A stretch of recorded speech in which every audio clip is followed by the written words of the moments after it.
आज समाअत थी, मुलजम की तरफ से दरखास्तें दायर की गई थी, कोर्ट में क्या हुआ? देखिए जी, आज दो दरखास्तें थी।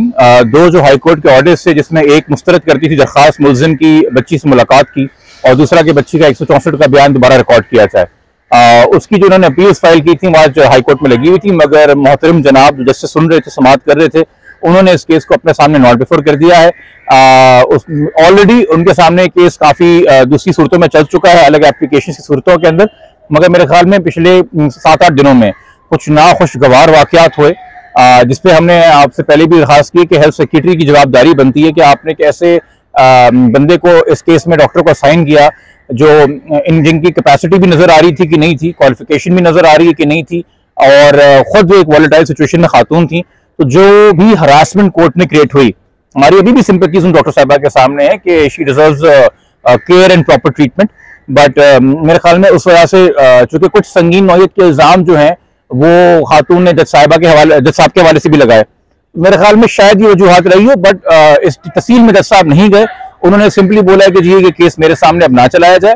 तो अब ये एज पर रोस्टर जो दूसरी अवेलेबल बेंच होगी वो आप 17 तारीख उन्होंने दिया, 17 नवंबर को ये केस वहां प्रोसीड होगा।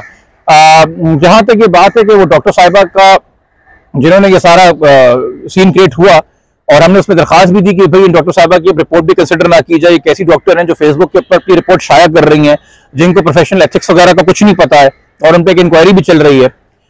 तो वहां पे हाईकोर्ट ने ऑर्डर कर दिया था कि जी अब इनकी रिपोर्ट भी कंसिडर ना की जाए, और ये कहा गया था कि अब इनकी जगह कोई चाइल्ड साइकियाट्रिस्ट आए।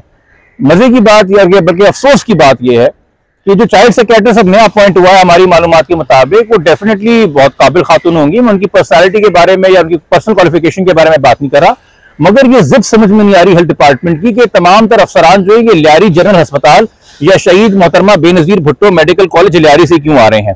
खासतौर पर इसके बाद जब आपने एक जूनियर वुमेन मेडिकल ऑफिसर को झूठे जाली अंदाज में एक सीनियर रजिस्ट्रार बना के पेश किया मेडिकल कॉलेज का, उनकी स्टैंप कैसे तैयार हुई? क्योंकि एक मैं तस्वुर नहीं कर सकता कि आप एक साथ दो ओहदे, वुमेन मेडिकल ऑफिसर भी आप हैं और सीनियर रजिस्ट्रार भी आप हैं, दोनों स्टैंप्स के साथ दो डॉक्यूमेंट्स 2 दिन में डॉक्टर फातिमा ने जमा कराए। तो यानी कि ऑलरेडी वहां पे मिसमैनेजमेंट और करप्शन के या किसी किस्म के इन्फ्लुएंस के, जो हमारे केस में तो कम से कम बहुत मनफी है, ये शवाहिद मिलते हैं। तो दूसरा भी जो आपने प्रोफेसर लिया या साइकियाट्रिस्ट लिया, वो भी आपने लियारी जनरल से लिया। क्या डॉ और जिना नहीं एग्जिस्ट करते यहाँ पे, या आगा खान यूनिवर्सिटी या कोई और प्राइवेट अस्पताल या प्राइवेट प्रैक्टिशनर नहीं एग्जिस्ट करते यहाँ पे? हमने इस हवाले से 4 नवंबर को खत भी लिख दिया हेल्थ सेक्रेटरी साहब को और मिनिस्टर ऑफ हेल्थ को, मगर उनका अभी तक कोई जवाब नहीं आया है। ये बड़ा अनफॉर्चुनेट है।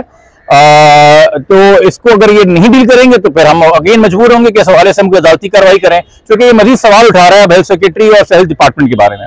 डॉक्टर फातिमा ने जो रिपोर्ट्स पब्लिक की थी, उनकी क्या हैसियत रहेगी अब अदालत के हुक्म के बाद? देखिए, उसमें से एक रिपोर्ट ने डॉक्टर उस्मा की पब्लिक की थी, उसमें डॉक्टर उस्मा का तो अपना कोई किरदार नहीं था। वो डॉक्टर उस्मा की असेसमेंट अपनी जगह है, वो ट्रायल कोर्ट उसको देखेगा और उनको एग्जामिन भी करेगा। पर डॉक्टर फातिमा की जो रिपोर्ट थी, जिसके अंदर एक मुबैना तौर पर एक हैंड रिटन राइटिंग भी, कोई खत लिखा हुआ है जो कह रहे हैं कि जी बच्ची ने लिखा है, वो समेत उनकी रिपोर्ट का हिस्सा था, वो अब कुछ ट्रायल कोर्ट कंसिडर नहीं करेगा। उसके बाद फिर ये जो इंक्वायरी शुरू हुई थी, उस हवाले से चूंकि एतराज दरखास्त गुजार की तरफ से थे, यानी कि मुद्दई की तरफ से, तो उनसे किसी ने राब्ता किया? नहीं जी, ये इंक्वायरी भी मेरे ख्याल में जो है ना जज साहब को बस मुतमईन करने के लिए थी। हमें अभी तक उन्होंने कोई राब्ता नहीं किया, अभी तक कुछ बताया नहीं किया। और मैं आपसे फिर कह रहा हूँ, हेल्थ सेक्रेटरी साहब अपने लिए मुश्किलें पैदा कर रहे हैं, हेल्थ डिपार्टमेंट अपने लिए मुश्किलें पैदा कर रहा है। हमारे सवालों के अगर वो जवाब नहीं देंगे तो फिर हमारे पास कोई और चारा नहीं होगा कि हम हाईकोर्ट में एप्लीकेशन लगा के यहाँ पर उनसे जवाब तलबी करवाएं। Thank you sir.